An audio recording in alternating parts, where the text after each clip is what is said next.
Esse texto, então, de Mateus 18, 21 a 35, é conhecido como a parábola do credor incompassivo. O credor que não teve pena da pessoa que lhe devia, né, do devedor.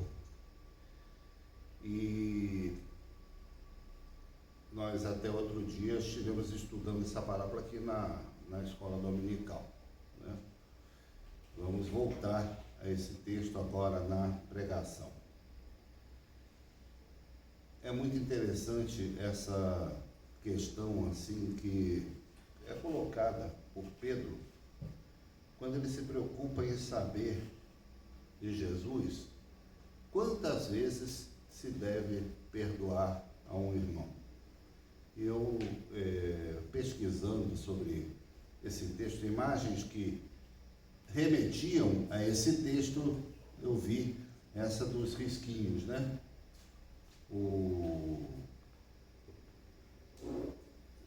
Lucas, deixa eu virar aqui aqueles risquinhos que o pessoal faz na parede, né? Que é muito comum, atribuído aos presidiários, né? Quando estão contando os dias da pena, né? Marcam lá 4 pauzinhos e mais um fechando, então 5. Então, vamos lá, né?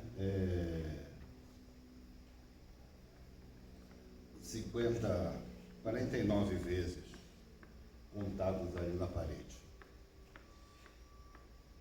Era uma tendência da religião de Israel, no tempo de Jesus, querer quantificar as coisas. Então, no dia de sábado, por exemplo, as pessoas não podiam fazer caminhadas, não podiam andar muito, porque acima de um determinado limite caracterizaria então uma atividade de trabalho.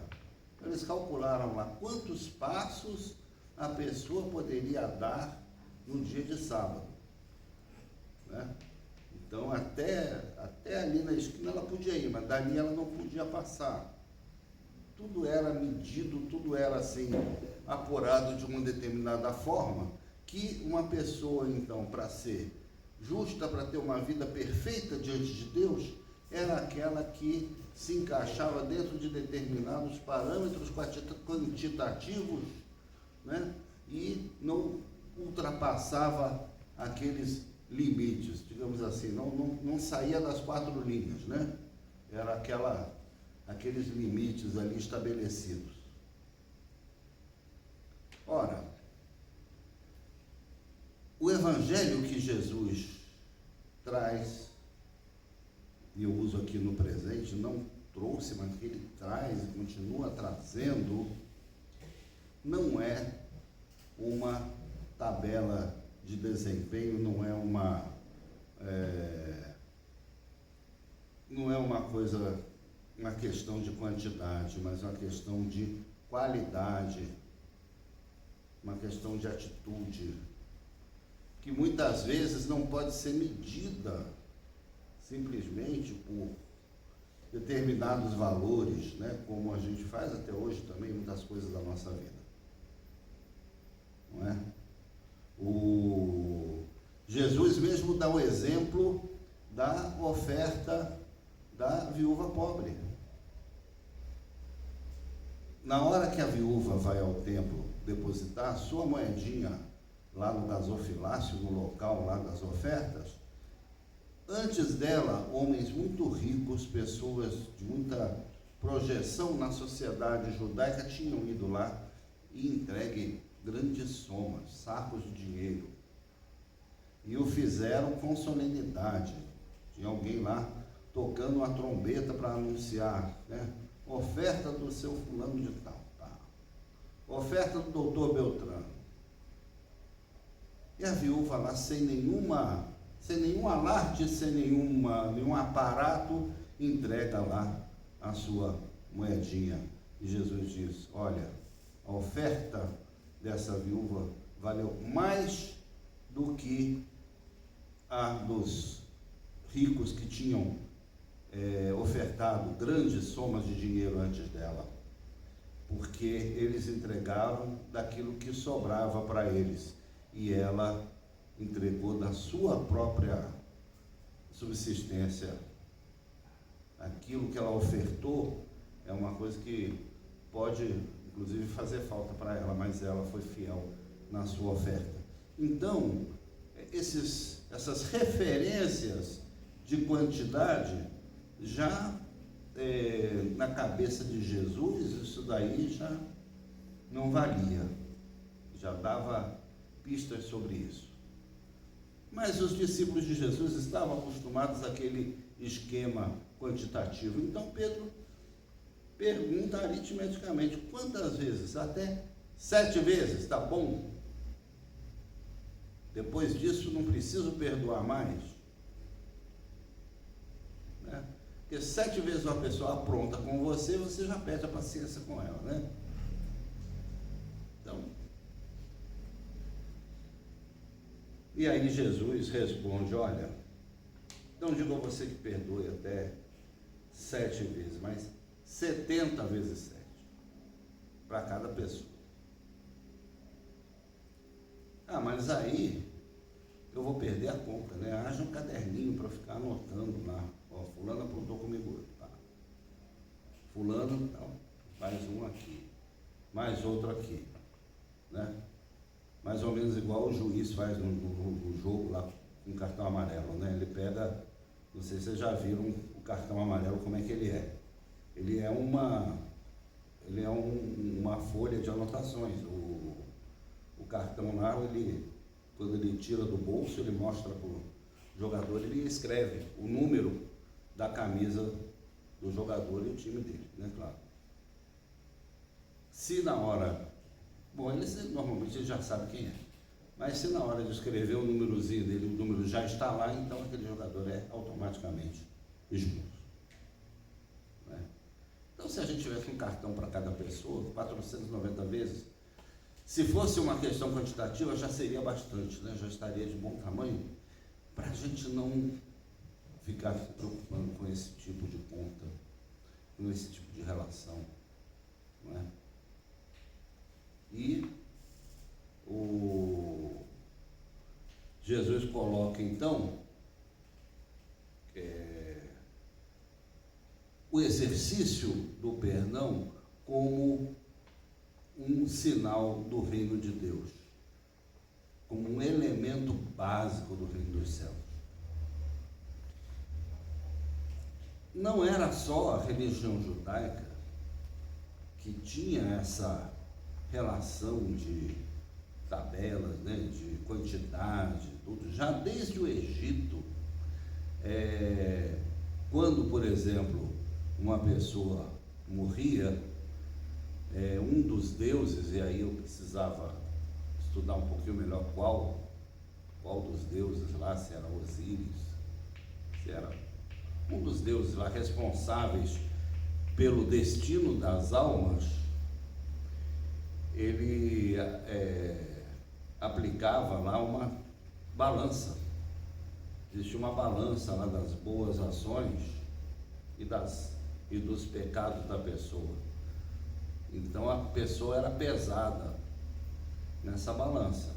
Um prato das boas ações, um prato dos seus pecados, e conforme o resultado da pesagem, essa alma ia para o paraíso ou ia para o inferno. Muitas pessoas pensam que esse conceito é cristão, né?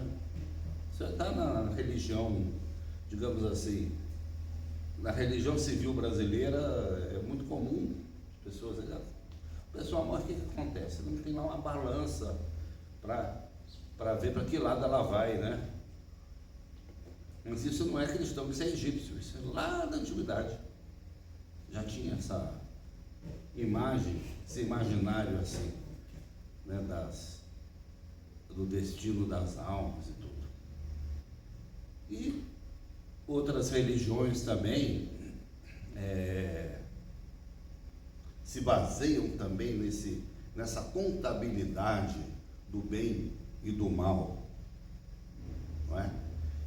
Inclusive pecados cometidos em uma determinada vida numa próxima encarnação, eles têm que ser compensados de alguma forma. Isso acontecia nas religiões da Índia, por exemplo, e tal.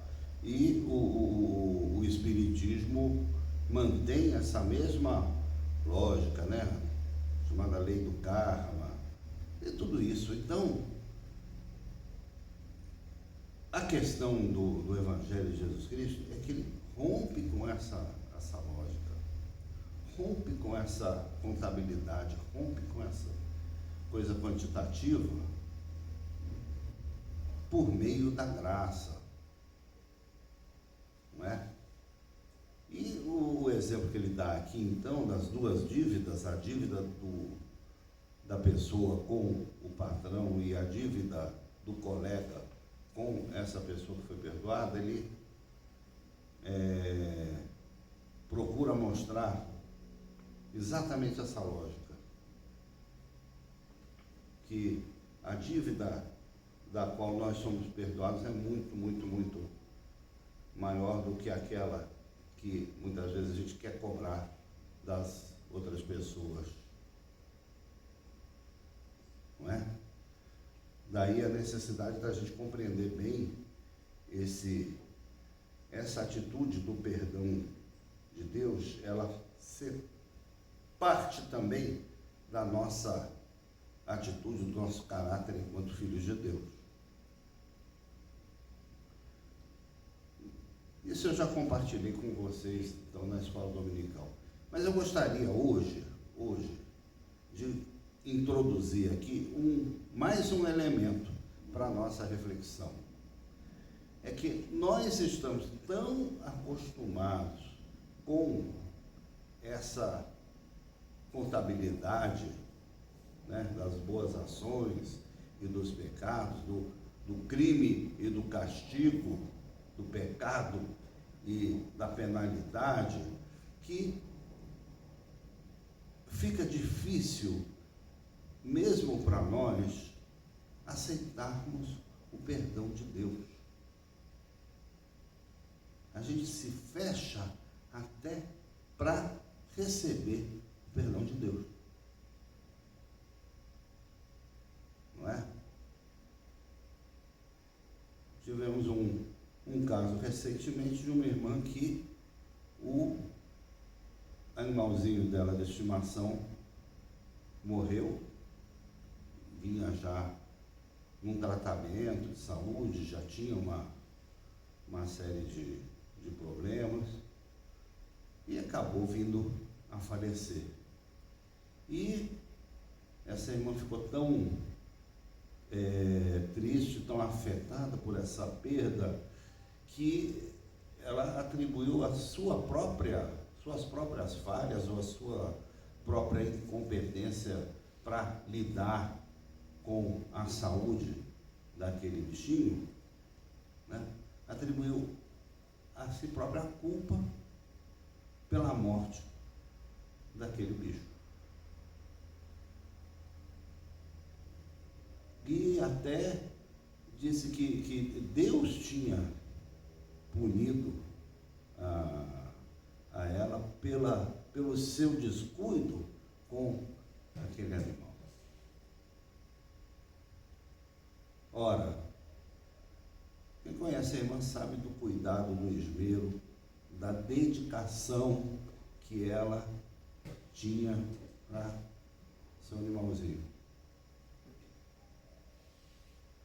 Nenhum de nós ocorre a menor suspeita de descuido, de desmazelo, de negligência, de qualquer traço de culpa pela morte do bichinho. Mas, num momento de perda, muitas vezes a pessoa se fecha para o perdão de Deus, não é? E atribui muitas vezes a si própria e se deixa dominar pela culpa de uma forma tão grande que não consegue muitas vezes vislumbrar com clareza aquilo que Deus está realizando na vida de cada um de nós. Deus quer nos libertar dessas culpas, né? Que é uma coisa, inclusive, que a própria psicologia trabalha muito nas pessoas, né? Os consultórios de psicologia vivem cheios, são muito concorridos por causa de quê? Por causa de culpa. O conceito de culpa é um conceito básico na psicanálise, nas teorias da psicologia em geral, né? Temos neurose por causa de quê? Por causa de culpas que a gente carrega. Umas conscientes, outras inconscientes. Não vou aqui me aprofundar nas teorias. Mas, da mesma forma que na psicologia, isso acontece também na vida espiritual, isso é bíblico. Somos muitas vezes sobrecarregados pela culpa, como se fosse uma mochila que nós estivéssemos carregando, uma mochila pesada, uma mochila cheia, uma mochila grande que tolhe os nossos movimentos, que torna a nossa caminhada mais vagarosa, que nos cansa. E aí eu me lembro de um livro, O Peregrino, de John Bunyan, livro clássico do puritanismo, né? Um autor inglês que na prisão ele escreveu esse livro, e ele então relata que o personagem do livro, o peregrino, vai seguindo uma trilha, um caminho, e de repente ele se encontra diante de uma cruz. E quando finalmente ele chega aos pés dessa cruz, a mochila que ele carregava e da qual ele não necessitava, ele nem sabia por que ele estava carregando aquele peso, a mochila se solta, cai no chão, sai rolando. E a partir dali, então, ele pode seguir livre. E a partir dali ele pode seguir na sua jornada com muito mais leveza, com muito mais felicidade, com muito mais alegria. Porque ele não tinha mais que carregar o fardo da culpa. Diante da cruz de Jesus Cristo, esse fardo se vai. Então, uma das consequências do nosso encontro com Jesus Cristo tem que ser essa, né? De nos libertarmos dessa culpa que muitas vezes a gente carrega desde criança, desde a nossa criação familiar, desde o nosso ambiente mais íntimo, que está muitas vezes na nossa cabeça, sem necessidade. Temos responsabilidades, temos coisas a realizar, quando eu digo estamos livres de culpa, não quer dizer que não temos mais compromisso com mais nada, que não, né? Não é isso. Mas aquela responsabilidade que nós não precisamos ter, que não é a nossa, que não nos pertence, que não é da nossa vida, que nada contribui para a nossa salvação, nem para a nossa felicidade, isso a gente não precisa carregar mais. Amém? Então, é nesse sentido que nós precisamos compreender que o nosso Deus é um Deus de perdão, que nos livra da carga da culpa, e da mesma forma nós somos também chamados a libertar outras pessoas a partir do nosso perdão também. A partir do nosso perdão. Não é? Jesus mesmo diz, olha, é tão importante o ato de perdoar que ele diz, olha, aquilo que vocês ligarem na terra será ligado no céu, que vocês desligarem na terra será desligado no céu. Nosso perdão tem um efeito libertador para nós, primeiramente, e para quem recebe também. esse homem aqui, na parábola aqui, recebe um grande perdão de Deus e não o transfere e não o repassa para alguém que devia uma quantia muito menor, um trocado, diante daquilo que o patrão o perdoou, né? O que aconteceu com ele? Foi para a prisão. Não perdoar nos mantém numa prisão sofrida. É essa figura que Jesus utiliza para que nós compreendamos, então, a profundidade e a importância do exercício do perdão.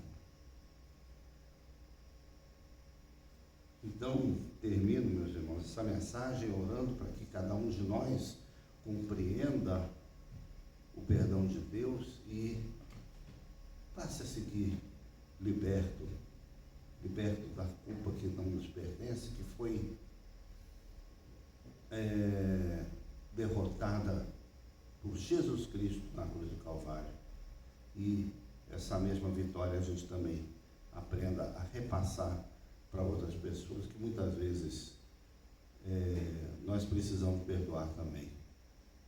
Não é um exercício fácil, não é algo tão tranquilo às vezes, mas é muito necessário. Mas Deus nos sustenta, nos fortalece, nos conduz e por meio do seu Espírito, a quebra dessa lógica quantitativa de culpa, ela é superada. Então, que Deus assim nos abençoe. Amém? Vamos nos lembrar das nossas responsabilidades com esse ministério. Aquele que semeia pouco, também colherá pouco. Aquele que semeia com fartura, colherá com fartura.